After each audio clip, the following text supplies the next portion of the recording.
qui ne s'applique que dans 2 communes en France, Dabo en Moselle et Engenthal dans le Bas-Rhin, 2 communes qui sont en fait voisines. En quoi cela consiste? Eh bien, c'est un droit d'usage forestier qui remonte au XVIe siècle et dont ne peuvent bénéficier que les descendants d'un habitant du comté de Dabo, et ce depuis 1817. En fait, le principe est simple. Quand vous réunissez toutes ces conditions, vous pouvez prétendre à participer à un tirage au sort. Après le 11 novembre, il vous donnera droit à un lot de bois. Les explications sur place depuis Dabo, c'était avec Franck Gaillet. Le bois bourgeois est un droit populaire qui remonte au XVIe siècle au temps du comté de Dabo, quand les seigneurs locaux voulaient conserver leurs gens ou en attirer de nouveaux sur leur territoire. Le principe d'avantage en nature, produit par la forêt, a été réaffirmé par un arrêt de la Cour d'appel de Colmar en 1905. Chaque année sont attribués aux bénéficiaires 8 arbres résineux avec un tronc d'au moins 40 cm à hauteur d'homme. Nous sommes donc des droits bourgistes et donc ils se fixent avec 9 droits. Les principaux sont le bois bourgeois qui sont un tirage au mois de novembre, qui se passe au mois de novembre ici dans la commune. Le droit du bois de feu pour se chauffer et le bois de construction.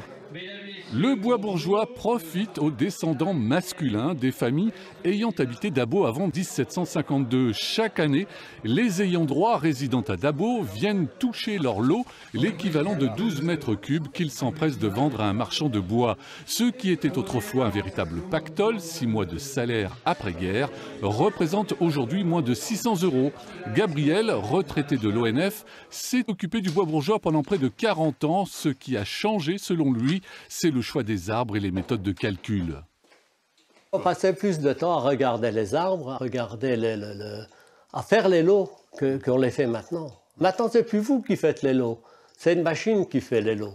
Chaque année, le bois bourgeois et les autres avantages forestiers, comme le bois de chauffage à hauteur de 5 à 7 stères par lot, représentent évidemment un manque à gagner pour l'ONF qui gère la forêt domaniale. Une gestion fortement mécanisée et industrialisée lors des 2 dernières décennies. Un ancien bûcheron qui m'a dit, il n'y a pas longtemps, qui m'a dit « C'est Albrecht, qui en avait travaillé comme eux, ils n'auraient plus rien à couper aujourd'hui. » Je pense que c'est vrai.